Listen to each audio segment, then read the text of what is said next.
'n Maand gelede was sy naam op almal se lippe toe hy die 400 meter wêreldrekord by die Olimpiese Spele in Rio de Janeiro verbeter het. Nou sal Wade van Niekerk se naam ook voortaan in die Kaap pryk. Die Groenpunt Atletiekstadion kan reeds teen Februarie aanstaande jaar as die Wade van Niekerk Stadion bekend staan. Patricia de Lille, Kaapstad se burgemeester, het dit Maandag tydens 'n parade ter ere van Wes-Kaapse Olimpiese en Paralimpiese atlete bekend gemaak.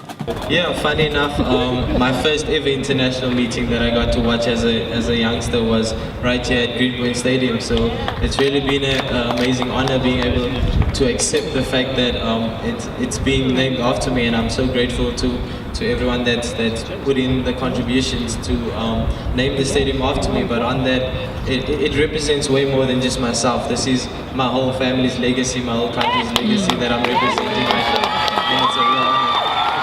Ja, dat is mijn favorite. Wie is je favorite? Wilbon, ik moet hem zien, mevrouw.